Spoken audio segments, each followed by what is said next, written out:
to the Putting Your Business on the Map podcast. This is the podcast for land surveyors that own or want to own a small business. My name is Landon Blake. I am your podcast host. Let's dive right into today's episode. The title of today's episode is Understanding Your Business Fundamentals Before You Start Marketing. This is another episode in the series we're doing on finding good clients for your survey business. Not sure how many more episodes we'll have in this series. Probably a handful. But we're making good progress on covering a lot of those topics that I wanted to cover. I know finding good clients is a huge challenge.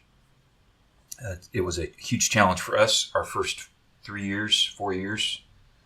And I know it's a huge challenge for the first few years in any business, I think.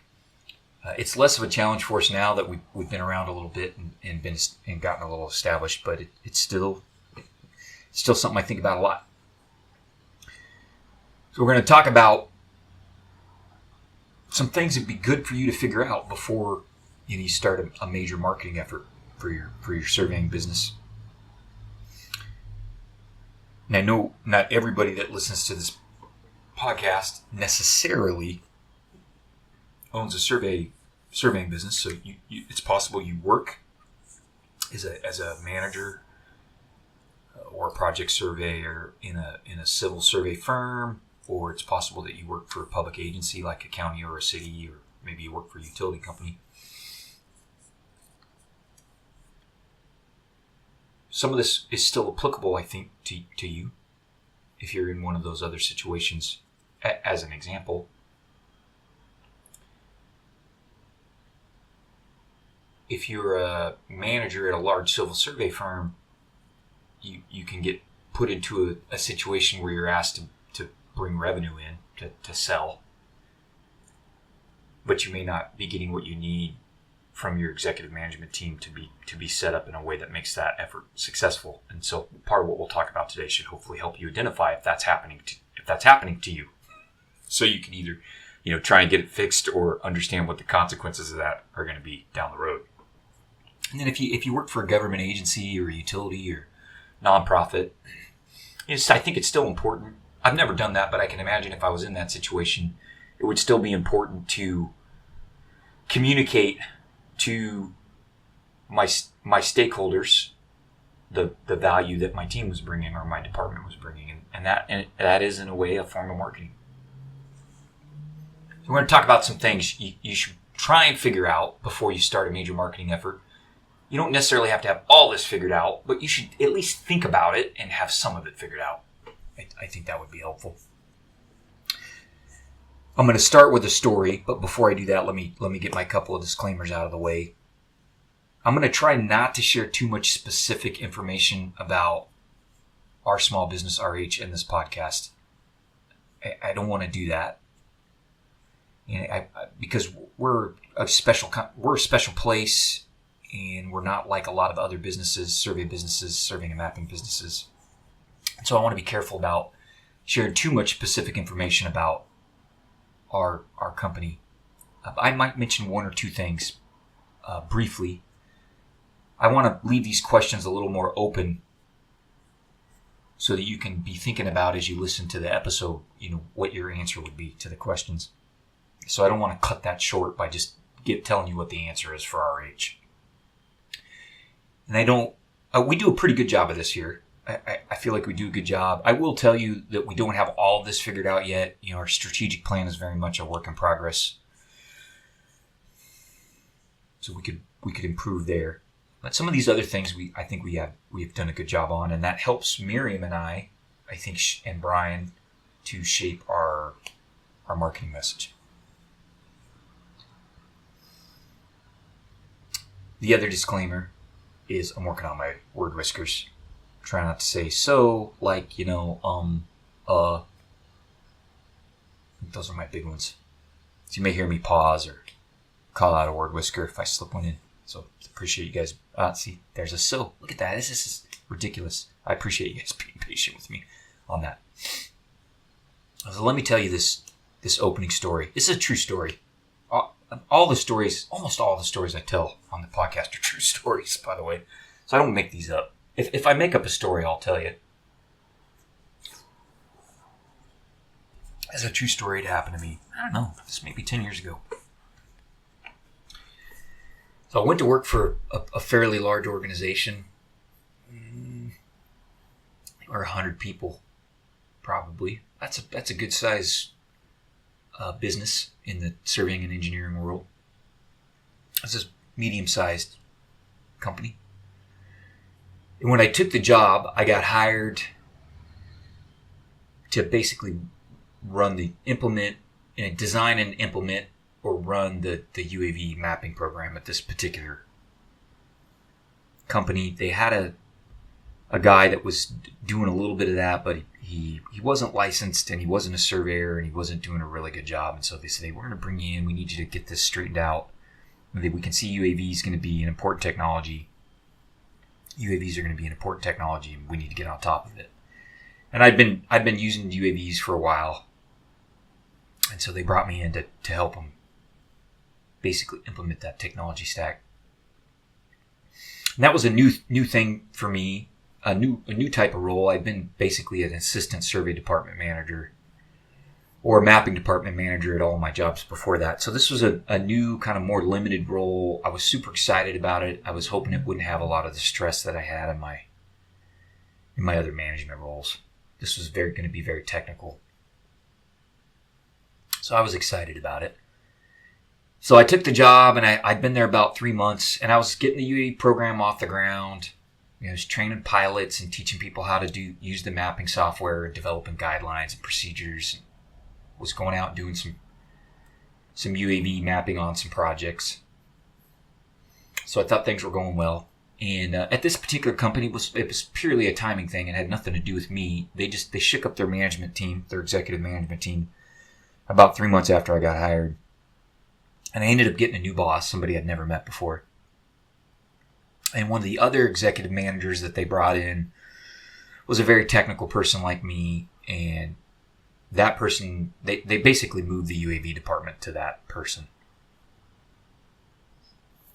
without a conversation with me. In hindsight, I probably should have quit then, but I don't like to job hop. So I was trying to hang in there. So they moved the UAV department to that new executive manager, and then the other new executive manager who was my new boss came to me and said, I'm giving you a new role. I said, okay, what's the new role? He said, my new boss said you're going to be I forget what they called it, Central California Regional Manager or something like that. And they basically gave me a 5 or 6 county area of the state and told me you need to bring in $2 million revenue a year from this area. And that was it. Like, that was it. No resources, no training, no help. That wasn't the job I was hired for. I mean, I got nothing. You have 12 months to bring in $2 million of revenue. Now, some of that I knew how to do. I knew how to write proposals. Yeah, I could take a phone call from a client and figure out what they needed. That's what we call needs discovery. And I could write a proposal. I could do a fee estimate and develop a scope. And I could execute work, manage people. But I'd never really done any selling before.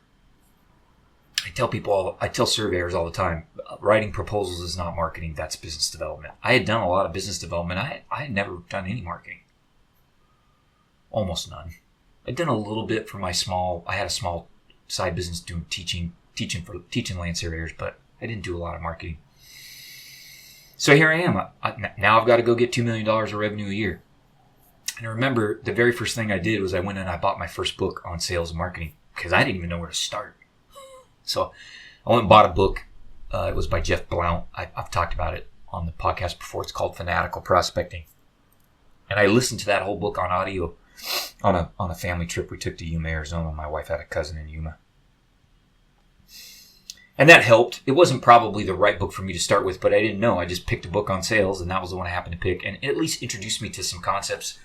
Jeff's a good teacher, good author. So I did learn some things from that. Why am I telling you this story? Here I am. I don't know, 35, maybe 32. I think my dad had just died. I'm at a new job. I'm 3 months into a new job at a big organization, and all of a sudden I have this revenue target to hit. And looking back, I didn't know this at the time, but now I look back on that, like I had no idea what type of work to go get or how to get it. And so essentially what happened is essentially what happened is I got set up to fail by my executive management team.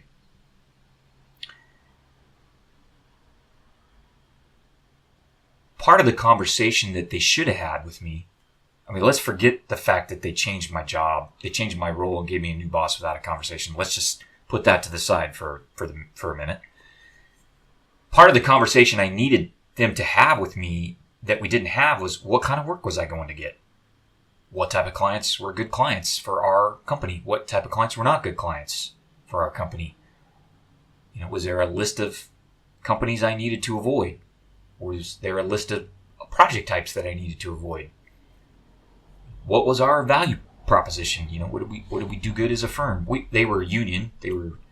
I know a lot of surveyors listening to this don't know anything about that, but in California we have surveyor unions, which meant our field crews were basically underqualified and overpriced.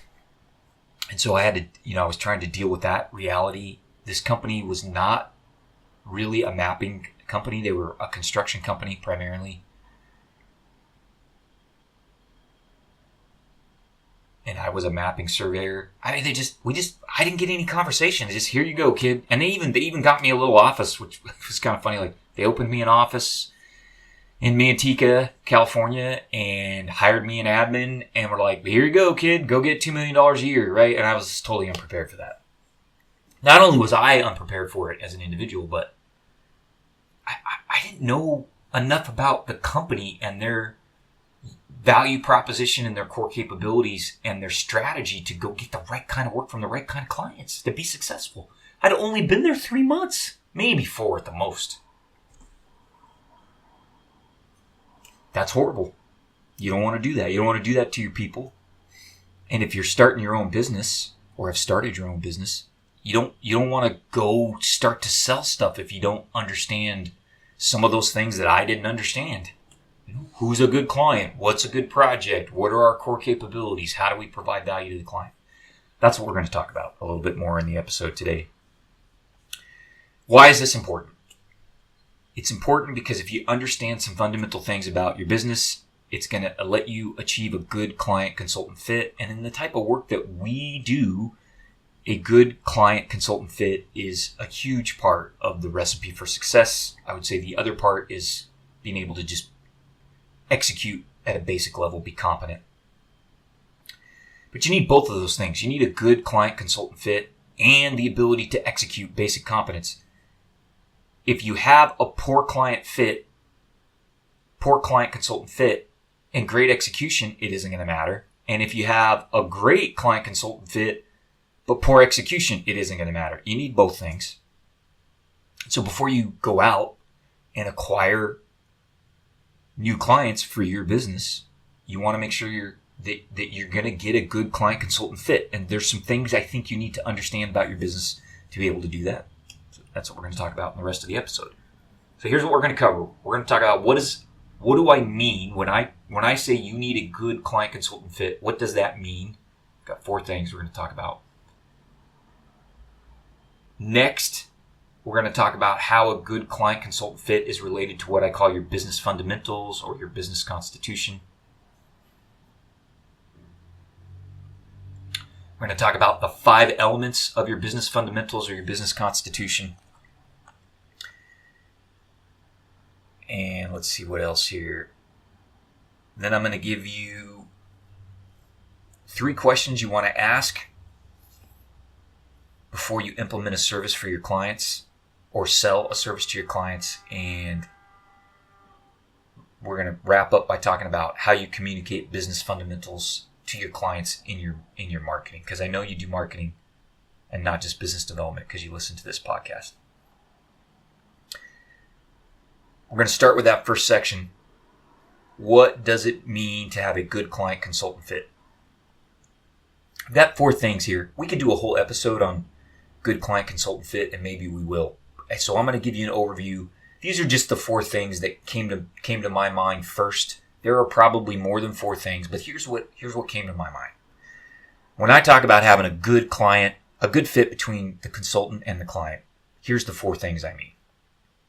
Number 1, you, the consultant, have the expertise and the core capabilities to solve the client's problem or to help them achieve their goal. As an example, I don't do high-rise construction surveying at RH. We're not in that market for some different reasons. If you want to build a skyscraper in downtown San Francisco or downtown Sacramento, I'm probably not the guy you want to hire to do that. I don't know that I have the expertise that is needed. There are other folks that will have more expertise in that particular type of work than I do. Now, if you need an Alta survey on 1,600 acres in the San Joaquin Delta in 30 days or less, that I can help you with. That aligns with my expertise and my team's core capability, our team's core capabilities. So that's the first thing. The second thing, number 2, you have the cost structure. You, the consultant, have the cost structure, and your client has the resources available that will allow you to provide the professional services they need at a reasonable profit. I'm not saying you have to price gouge them, but one thing that frustrates me is a lot of potential clients don't understand that if you can't make a reasonable profit, no one in that relationship is going to be happy. A lot of potential clients are trying to squeeze every dollar they can out of you. What they don't realize is that's going to result in a bad client-consultant fit. If you want to learn more about that, you can catch the episode that we did on market segmentation. I talk a little bit about that. I use the example of restaurants. We don't do lot surveys here, or fence surveys. Some people call them fence surveys. And the going price for that around my neck of the woods is, somewhere between $2,000 and $4,000. I don't have the cost structure to do that work for that price and make a profit. We just don't do that work under almost any circumstances. I can't make money on it. I can't make money at it, and I'm not going to take that work for that kind of price and cut corners or lose money to do the work. We don't have the cost structure. And most of those potential clients don't, and I don't blame the people that own a house and want to put up a fence. They don't have the resources to pay what it takes to do a good job at that type of work. Let me rephrase that. Most residential homeowners don't have the financial resources to pay a company like ours to do a good job at that type of work. And I understand that. Like Land & Blake doesn't have $15,000 or $20,000 laying in the bank for a fence survey. Like, I understand most homeowners don't have that. That just means that's a part of the market that I can't serve with our cost structure. We don't have the cost structure. The clients in that market don't have the resources. I can't make a reasonable profit. So part of having a good client consultant fit is you have the cost structure and they have the resources that allows you to make a reasonable profit. I've got a buddy that does lot surveys. He's one man. He drives a 20-year-old pickup truck. His wife does his QuickBooks and his dad, helps him when he needs a robin. And he has a cost structure that if you can wait 3 months, he'll do a fence survey for $2,500 because he has a cost structure that will support that. And that's okay. I don't. So that's another part of the good client consultant fit. The third part or aspect is your values and style of client service fit with the client's preferences. We could do a whole podcast episode on that, but I'm talking about things like the way you communicate, the client's tolerance for risk, their desire for quality versus their desire for low price. Are they interested in a transactional relationship or a long-term relationship? I'll use an illustration, a non-survey illustration to help you understand this. we had a business bank here in Oakdale. I won't name names. And we had a horrible experience with them. They charged us fees for everything. We didn't get good service when we went into the branch. They had no desire to learn about our business or work with us to figure out what type of financial services and products we needed. They weren't honest with us about our ability to obtain credit. It was a horrible experience. And the reason I chose that bank is because we were trying to keep our business local. So I started looking around for a different bank. One of my employees recommended a bank that her brother uses in Modesto, which is a nearby town. And so I switched to that bank. I don't mind telling you who that is. If you're in California, it's Community West Bank. Fundamentally different banking experience. The best experience I've ever had with any bank, business or personal, in my 45 years as a human being. I cannot put into words how fundamentally different this banking experience is. There's 3 or 4 people at my local branch. When I walk in, they know me by name. I can call them about a problem. I can email them. They help me figure out what financial services they offer that will meet the needs of my business. They are absolutely phenomenal. Those people could come to me and tell me that I was going to pay $2,500 a month to keep them as a bank, and I would hand that money over and not think twice about it. In other words, they deliver way more than a couple $1,000s of value to me every month. I didn't even know that type of relationship could exist with the bank. It just blows my mind. Now, that's not for everybody. Like, some people want to bank at Wells Fargo so that they don't have to pay a $3 fee at the ATM because there's always a Wells Fargo's ATM wherever they're at. That's not what I value. I value the personal relationship I have with the folks at my local branch. That's what matters to me. Way more than paying the $3. Sometimes I pay $3 at an ATM because I bank at a local bank. If I'm in Houston or Seattle, I'm going to pay $3 to get money out of an ATM. That's okay with me.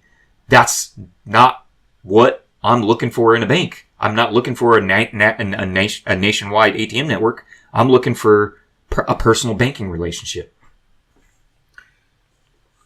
So when I'm talking about number 3, do your value and styles of client service fit with the client's preferences? That's what I'm talking about. Like, I have an excellent fit with my new business bank. They operate their business in a manner that fits my strong preferences as a customer. And I will bank with them for the rest of my life. Okay, number 4. You can complete the services needed by the client on time or in a timely manner. Well, why do I add that? I'll tell you why I put this in here. I put this in here because almost all surveyors I know fail to complete work for their clients in a timely manner. I mean, it's just a complaint I hear over and over again. Once a month, once a month, I get a call from somebody who has hired a surveyor that is not returning phone calls and did not show up at the job site when they were supposed to. It's a chronic problem in our industry. I don't know why we do it. I'm not going to tell you that RH is never behind schedule or late on a deadline, but man, I really hate it. I hate it when that happens. Like, if you want to get me cranky, you put us behind on a deliverable or a deadline to a client. Like, that'll get me cranky faster than anything else here, probably. So I think that's part of a good client consultant fit.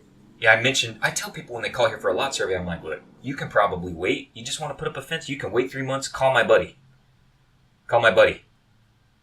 He'll be a quarter of my price. If you can wait 90 days or 6 months, he'll be a quarter of my price. Most people will wait. If you call here and you're trying to close escrow on a 1,600 acre nut tree orchard in the San Joaquin Delta, you can't wait 6 months. I can meet your deadline, more than likely. That's part of having a good client consultant fit.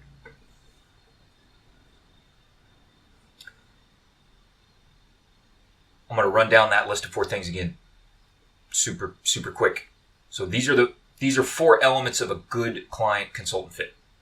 Number one, you have the expertise and core capabilities to solve the client's problem or help them achieve their goal. Number two, you have the cost structure as the consultant, and the client, have the resources to allow you to make a reasonable profit. Number three, your values and style of client service fit with the client's preferences. Number four, you can complete the services needed by the client on time or in a way that meets the needs of their schedule. Not everybody is going to be a good fit for you as a consultant. You are not going to be a good fit for every client. The sooner you understand that as a survey business owner, survey manager, the better, right? I tell people, you don't hire us if you want to build a stadium or do a fence survey. Those are opposite ends of the service spectrum for land surveying and mapping. We're not going to do a great job at either one of those. Right? We're somewhere in the middle. That's just the way our business is structured. So we aren't, as a consultant, we aren't a good fit for every client. The mainstream vendor doesn't always provide the best solution. So, for example, at my company, we switched from AutoCAD Civil 3D to Carlson Survey a few years ago. Part of the reason we did that is I didn't want to pay 10x for a bunch of civil engineering functionality in my CAD package that we didn't need and we're never going to use. So Carlson Survey gave us an option that was much more affordable with more reasonable license terms that didn't include that functionality we didn't need. And so even though there was some switching costs there, we made the switch to a new vendor. In a similar way, the mainstream vendor for GIS software doesn't always provide the best solution. So if you're a land surveyor or a civil engineer and you're working for a small city, small county, or a utility company, you don't necessarily need a $50,000 license of ArcGIS from Esri to bring the benefits of GIS to your organization. So what can you do? Well, if you've been looking for a way to implement GIS for your surveying and civil engineering data, you can do that with the open source program QGIS. You guys have heard me talk about it on the program before. It's a really cool tool. It's free. You can download it right now, no cost. I encourage you to check it out. It's open source. That'll get your organization started with GIS. You don't have to spend $1 million. You don't have to go buy a big ArcGIS server or ArcGIS license. You can get started with QGIS. We can help you do that. My team at RH can help you do that.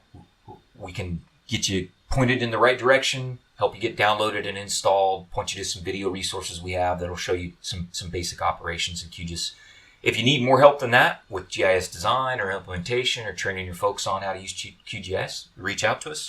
We can put together a proposal for you. It's a few $1,000s. It's not $1 million. It'll be a few $1,000s. So we can help you do that. If you're interested in learning more about an affordable and simple way to get your surveying or civil engineering data into a real GIS system, talk to my team at Redefine Horizons. You can find us on the web at www.rh-survey.com. We've been using open source GIS for over 20 years to manage surveying and civil engineering data. And I, Landon Blake, podcast host, appreciate that the team at Redefine Horizons was our sponsor for this episode.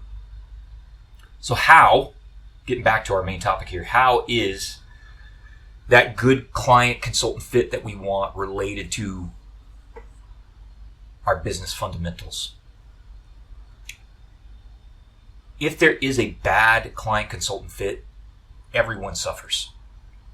Who's everyone? When I say everyone, what do I mean? The client's going to suffer. You, the consultant, are going to suffer. Your employees are going to suffer. Your sub-consultants and business partners are going to suffer. The clients, sub-consultants, and business partners are going to suffer. It's what we call a lose-lose situation, not a win-win situation.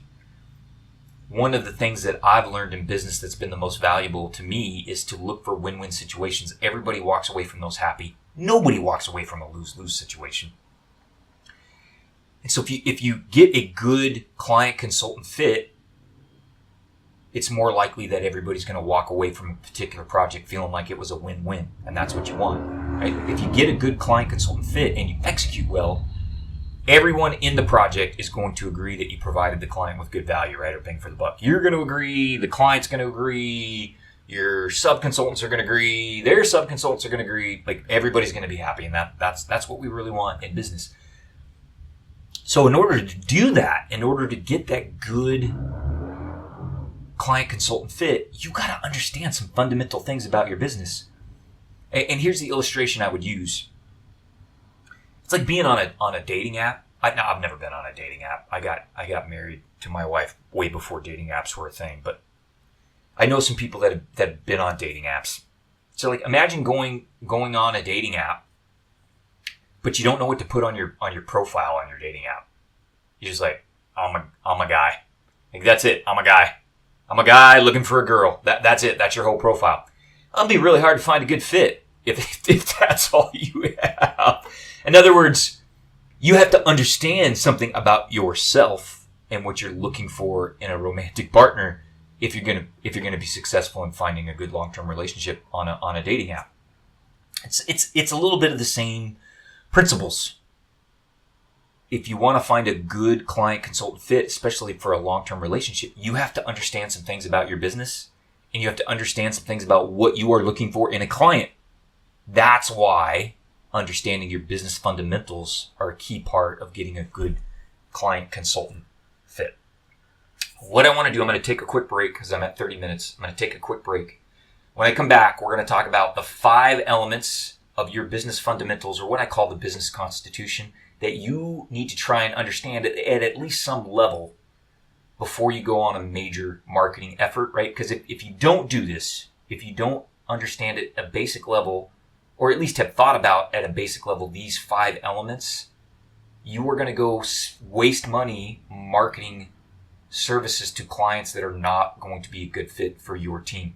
And everybody loses in that situation. So that's why it's important. I think I slipped a so in there. I apologize. That's why it's important to understand these 5 elements. Take a break. When I come back, we'll talk about what those are. What are the 5 elements of your business fundamentals, or what sometimes I'll call it the business constitution? I'm going to go through these one by one, explain a little bit about each one, and then at the end I'll cycle back and give you a quick summary again of the list. So here's number 1 of your business fundamentals. Remember, these are the 5 things that you want to understand about your business before you go and engage in a major marketing effort. So number 1 is your organization's vision, purpose, and mission. Those aren't all the same. You can do a little bit of reading about that on the internet if you do some research, but here's the short version. Your vision, your business's or your organization's vision, that's what the world would look like if your company accomplishes its mission. In other words, that's your end goal. Your mission is the roadmap to accomplishing the vision. It's what the company does and who it serves. And the purpose of your company is why the company cares about the vision and the mission. It answers the question, why do we do this? Again, I don't want to tell you what the answers are for RH. I just want you to think about those things. So if your business could change the world in some way, what would the world look like if that change was successful? That's your vision. How would you accomplish that change? That's the mission. And why do you care about making that change to begin with? That's the purpose. Hopefully that framework, that kind of mental model or mental framework helps you a little bit. So you want to understand those things. We have those written down. We actually have an internal vision, mission, and purpose, and then we have an external or a client-facing vision, mission, and purpose. If you're interested, you can reach out to me by email, and I'm happy to share those with you. They're not secret. They're not top secret. So that's the first of the 5 elements. The second is your organization's values. That's your moral principles, your core beliefs, your ethical values. I will tell you, we have 3 primary company values at RH, and then we have two secondary values. I'll tell you, our 2 of our primary values are honesty and integrity. When I started the business, I sat down with my partner at the time, Danny, and with Elena and Austin, our first 2 employees, and we just sat down and had a group discussion about the kind of values, moral values or ethical values that were going to be important to us. And we had a long list, and we chose the 3 that we felt were the most important. And so 2 of those were honesty and integrity. So you should understand, I mean, if you're going to start a business, you should understand what moral values are going to be the most important to you as you make decisions and design the way your business operates. Part of what your values do is they help you prioritize when you're making decisions that involve trade-offs. And one of the things you learn as a business owner is almost all of your decisions have trade-offs.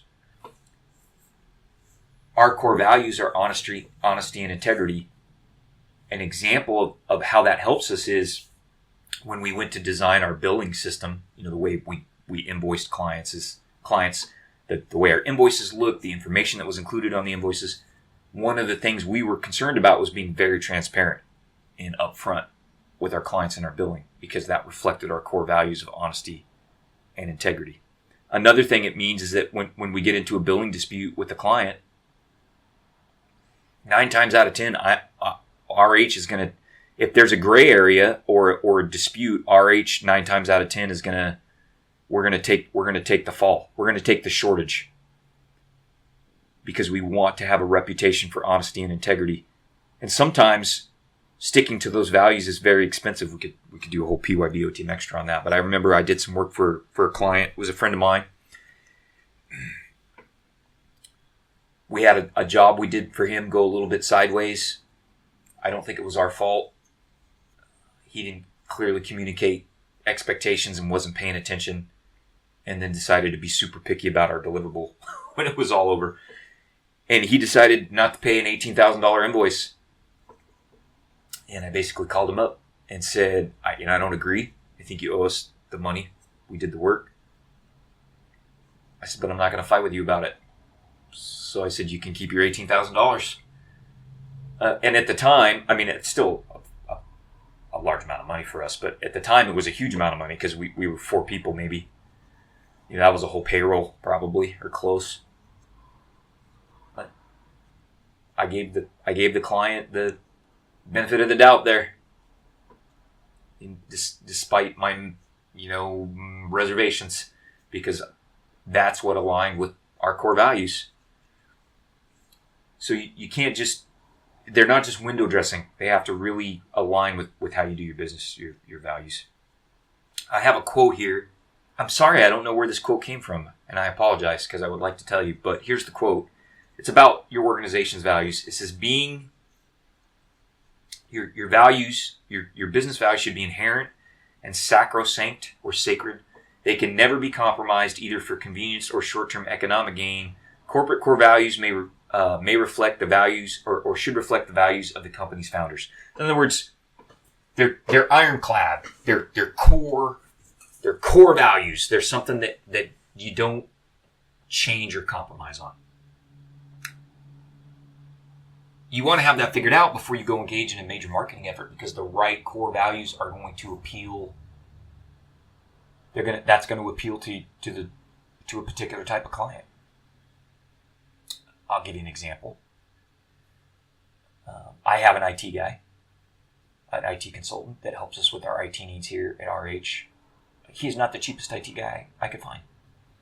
But man, he does good work. He's responsive. He meets our needs. That's what I value in an IT guy. I'm not worried about saving 10% on his monthly fees. I mean, we send that guy a lot of money every month. Not tens of thousands of dollars, but it's more than $1,000. And I happily pay him. He's a good person. I know he's a good ethical person. I know he's honest, and I appreciate those values in my IT guy. Right? He handles a lot of our super sensitive and critical data, and he needs somebody that I can trust to do that, and I trust him. So you want to know what your core values are. Then you want to behave in a way that aligns with those values, because that will attract clients that are a good fit. Number 3. So this is a third element of your business fundamentals is what I call your operating principles. So your operating principles put your values into action.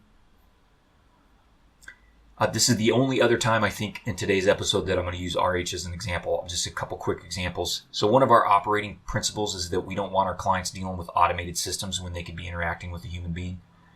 You hire us as a smaller firm because you value good client service and an actual relationship with your land surveyor. And we believe that's important. And so if you're a client, you get my cell phone number or Brian's. I just had a client call me. He called me on the holiday break and wanted to know what the status was of his project, and he wanted to nag me a little bit. And I was mildly irritated. It's okay. Like, that's one of the benefits you get of hiring a small consultant like ours. Like, that client is a pain in my butt. He has my phone number. And when he wants something, he calls me. Or when he's stressed out about something, or he's worried about something, or he doesn't understand something, he calls me. It's okay. It's one of our operating principles. We don't want people dealing with an automated system when they could be interacting with a human being. Another one of our operating principles is we don't take on projects for a fee that means we have to cut corners. That's why we don't do fence surveys. I talked about that a little bit earlier. That operating principle aligns with our core values of honesty and integrity. If I took work for a low price, too low of a price, and then cut corners, that wouldn't be honest, and it wouldn't be an act of integrity. So we don't do that. So understand how your core values are going to actually influence or affect the way you run your business. That's your operating principles. That's number 3, third element. Number 4, fourth element, you need to understand your organization or your business's value proposition. And one thing that can help you with that, I really like, is it's called the value proposition canvas. I'll try and have Haley link to that. It's from HBR. But I'm amazed at how many surveyors, it's like, how do you provide value? Well, I'm a land surveyor. You're like, that's not how you provide value. Just being a land surveyor doesn't mean you provide value. So there's a great value proposition canvas from HBR. But I'm going to give you some example of some ways your deliverables or services can provide value to a client. It could save them time. It could reduce effort. It could help them avoid hassle. It could reduce cost. It could provide high quality. It could inform them. It could connect them. It could integrate. It could organize. It could reduce or help them manage risk. It could simplify. It can save them time. It can reduce their anxiety and fear or their uncertainty. How many things did I just name there? 1, 2, 3, 4, 5, 6, 7, 8, 9, 10, 11, 12, 13 different ways you as a land surveyor or mapper can provide value. It's not just your core expertise. That's important. But the way you deliver that expertise provides these other elements of value. And I think you should know that. I'll give you an example. I told you I wasn't going to do this. You know what? I'm not. I was going to tell you some of the key ways RH provides value, but I'm not going to do that. Think about how what of the list I just went down, what are the ways that your business or organization provides value to clients or stakeholders? Let me run down the list one more time. Think about this as I run down the list. And you're probably not doing all of these, but you should be doing a few. 2 or 3 or 4. Saves time, reduces effort, avoids hassle, reduces cost, provides high quality, informs, connects, integrates, organizes, reduces or manages risk, simplifies, saves time, reduces anxiety, fear, or uncertainty. Which of the elements on that list are which of those types of value are you providing to your clients? You want to understand that.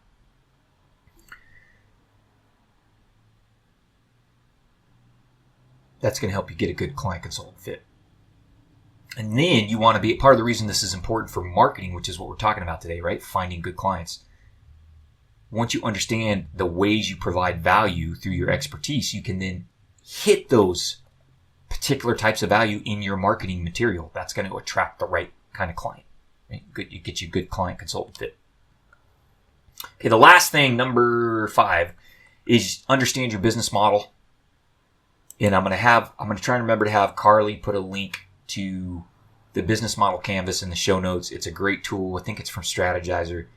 And it helps you think about the different elements of a business model, your key partners, your key activities, your key resources, your value propositions, your customer relationships, your channels, your customer segments, your cost structure, and your revenue streams. It's a super helpful tool. There's a whole book about it called the Business Model Canvas. I highly recommend it. It's one of my favorite business books.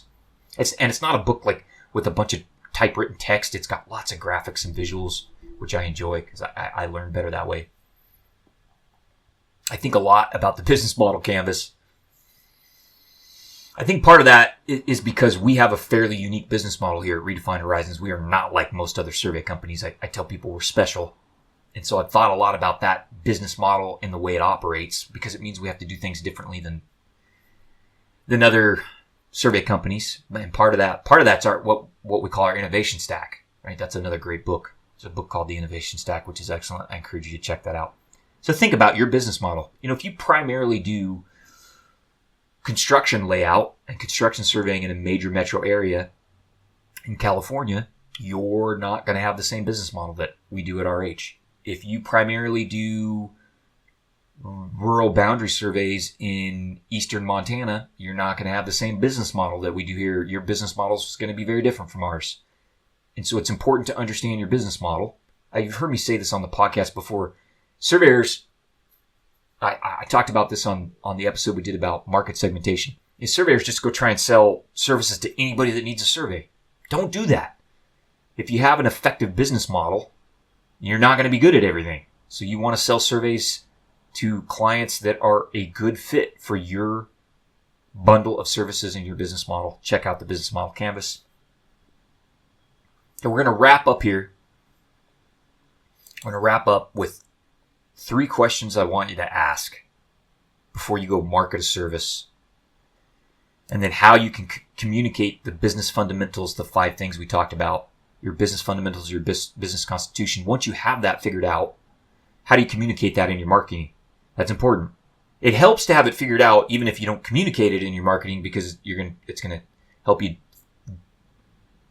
reach the right type of client. But eloquently communicating your business fundamentals will draw the right kind of clients, and that's why I wanted to talk about it in this podcast episode.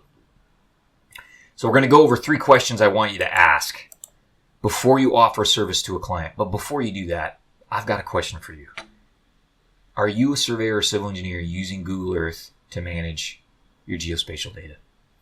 It's okay. Google Earth is a fantastic tool. I've talked about it on the podcast before. Super cool tool. I use it a lot. It's super cool to be able to zoom into some faraway place on the globe and look at aerial imagery or satellite imagery or street view imagery. It's a very empowering thing. The folks that created that software program were amazing. But Google Earth has some limitations. We've talked about it in a couple of our previous episodes. It's not a really effective geospatial data management tool. You can't do things like run basic queries and prepare PDF map layouts and do spatial analysis. It's hard to do some of that with Google Earth. You can transition to a real GIS system using QGIS, which is a fantastic open source desktop GIS that I talked about a little bit earlier on the episode. And the nice thing about QGIS, one of the cool things about it, if you're already using Google Earth, is QGIS can import and export KML files, which makes that transition from Google Earth to QGIS for your organization much easier. If you're listening to this and you're a surveyor or civil engineer and you're managing your geospatial data in Google Earth and it feels like it's clunky or you're starting to bump into its limits, reach out to us. QGIS is not scary. It's got a ton of functionality, but you can start and just use 5% of that functionality and accomplish a huge amount. Our team uses QGIS every day. All of my technical people have it on their computers. We can help you get started. We don't necessarily have to charge you money to get you going. We can help you download it and show you how you can import and export KML files at least. And then if you want some help rolling QGIS out a little more fully, some GIS design or implementation, or you want us to look at the way you have your files in Google Earth and give you suggestions on how you migrate that to QGIS, we can help you with some professional services. It doesn't have to cost you $100,000 or $50,000. It could be a few $1,000s. Reach out to us. You can find my team at www.rh-survey.com. Reach out to us. Let us know you heard the podcast. That would be cool. I'd like to know that you heard the podcast. And tell us that you want help migrating from Google Earth to QGIS or that you're curious about it. And we can get you some information. And I appreciate as podcast host that RH sponsored this episode. So thank you, RH team, for doing that. So here's the 3 questions I want you to ask. I said so. Here's the 3 questions I want you to ask before you just go market a service. And I'm going to do either an episode or a PYBOTM extra on this mistake I see survey companies make where they buy some new tool and then try and go sell that as a service. And that I don't think that's effective. You want to carefully think about how you package a tool or a technology as a service. They're not the same. Selling a tool is not the same thing as selling a service. We'll talk about that some more in the future. But there's 3 questions I want you to ask before you start to market a particular service at your surveying business. So here's the 3 questions. Number 1, does this service really belong in your bundle of services? In other words, is it a good fit? Think about the business fundamentals we talked about earlier, those 5 things. And think about the type of client that you want to attract. And then ask yourself, is this service going to do that? I see sometimes big civil engineering companies that are going head to head with me on Alta, on a $15,000 or $25,000 Alta survey proposal that involves no civil design work, and I scratch my head. Why are they going after that work? It's just a poor fit for the value that their organization provides. Somebody's just chasing a revenue target there. They don't care about good client consultant fit. They're just chasing a revenue target. So don't do that. Before you offer Alta survey services, ask yourself, does that service belong in the bundle that we offer our ideal client? If the answer to that question is no, don't sell the service. Maybe you shouldn't be doing that. Question number 2. Can you exceed client expectations by providing this service? In other words, don't sell something you're going to be mediocre at. I can tell you with a high degree of confidence that all the services we sell here at Redefine Horizons, we will do a good job on. We will meet or exceed client expectations. Part of the reason for that is we don't offer services for things that we aren't good at. I told you before, I don't do high-rise, skyscraper construction. You wouldn't be good at that. I don't do it. I would refer you to somebody that would do a better job of that. 3rd question, number 3, can you provide this service differently from from the surveyor down the street? That's all about differentiation and finding your unique value proposition. We could do a whole separate episode on that. Maybe I'll do a PYB OTM extra about that. If you can't provide the service in a way that differentiates you from the guy 2 or 3 blocks down, there's a strong possibility that you should focus on a service where you can do that. You want to differentiate. I work in Oakdale. We have our office in Oakdale. It's got the highest per capita surveyor count in the nation. I got a great surveyor. He's a friend of ours. He's 2 or 3 blocks down. There's another surveyor 6 blocks down. I mean, this town has 6 surveyors. It's a small town. It has 6 survey companies. Part of how I deal with that, my partner and I deal with that, is we try not to do the things that my buddy down the street does. We try and do different things. And then if you call me and you want something that he does a better job on than we do, I'll refer you to him. And he refers people to us. So those are the 3 questions. Before you go market that service, ask those questions. Does the service belong in your bundle? Can you exceed client expectations when you provide the service? Can you provide the service differently than the guy down the street? You need to say yes to 2 out of 3 of those questions, or don't market the service. Think through that some more. Think through some more of your business fundamentals before you go and market that service. Last section, which is good because I feel like I'm out of breath.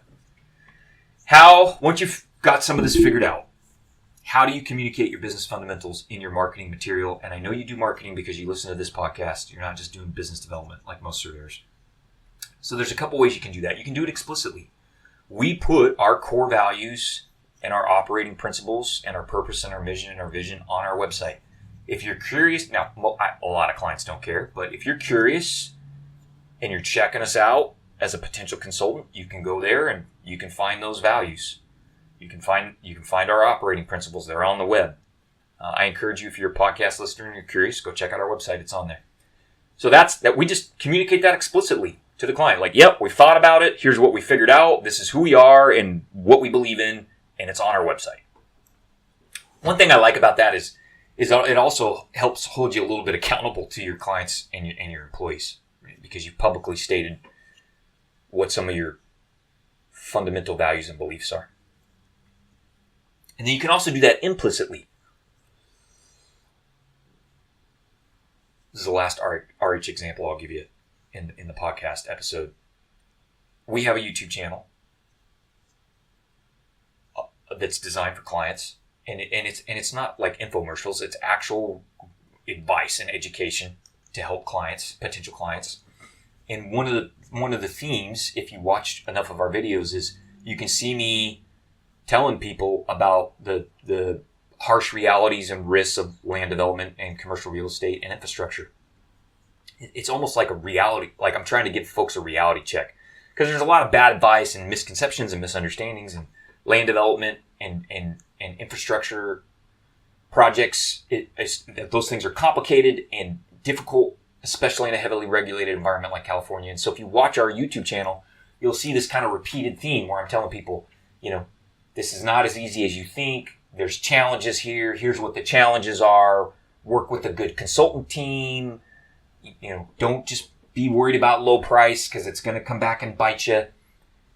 That reflects our core values of honesty and integrity. What am I doing there? I'm being honest with people about the challenges of some particular project they may want to embark on.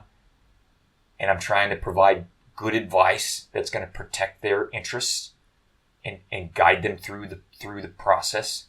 So that's integrity, right? I'm trying to put the client's needs ahead of my own needs.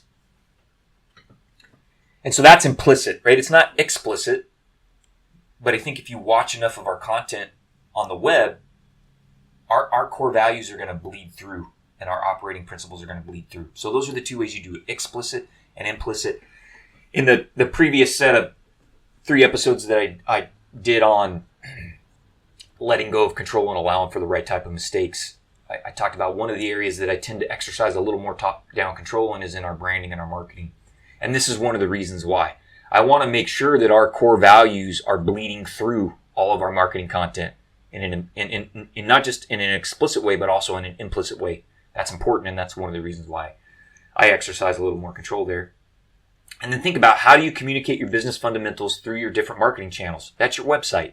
That's your social media. That's the publications. If you have publications, it's in your deliverables. How are you communicating your business fundamentals in all those channels? I mentioned you can go on our website and read about our values and our operating principles and our vision, our mission, our purpose. You can follow me on social media. And I think you'll see, if you follow me on some of our social media channels, you'll see our emphasis on quality and doing things right the first time and honesty. Some of that's going to hopefully come through. I think those core values, I hope, are going to come through in our social media. So you think about how you might do that. All right, if you only remember one thing from today's episode, here's what I want you to remember.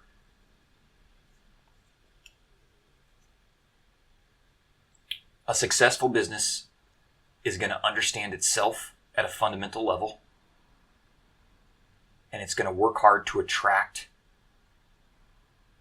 the type of clients that are going to value and appreciate that type of business. That's the one thing I want you to remember. And if it helps you to remember that, think about my bank, my business bank, and the wonderful, amazing relationship I have with that bank. Oh, it's a relationship beyond what I could imagine. I mean, this is a bank. It doesn't scream sexy and exciting. And look at how beside myself I get telling you about my business bank. They're just amazing. Be that type of surveying and mapping organization. All right, guys, thanks for listening. As we close out the episode, we just want to give you guys a few reminders. First, we want to let you know where you can find the podcast episodes. The podcast home on the web is at my personal website, landonblake.com. If you head there and look under the Learn menu, you'll find a link for the podcast. That homepage for the podcast has all of the episodes. You can download those in MP3 format if you'd like, or read the show notes. You can also find the podcast on Spotify, YouTube and Amazon Music. So if those are your preferred, one of those is your preferred distribution channel, you can find the podcast there. We also want to let you guys know, if you'd like to sponsor the podcast, you can reach out to me, sunburn.surveyor@gmail.com. You can also send me questions, comments, thank yous, topic suggestions for the podcast. I regularly get that kind of feedback from listeners, and I dig it. I appreciate hearing from you guys, so I encourage you to do that. We also have a Patreon page. If you cruise over to Patreon, you can search for On Point Workshops, and you will find the podcast there. You can, for a small monthly donation, I believe right now it's $10 a month, you can support the podcast and get access to what we call PYB OTM Extras. So those are extra videos, short audio files, and even full episodes of the podcast. And that support on Patreon allows me to keep Carly around. Carly is the fantastic young lady that helps me edit the podcast and maintain the podcast website. We'd like to keep her around, so we appreciate your support on Patreon if you're able to do that. And thank you for being a listener.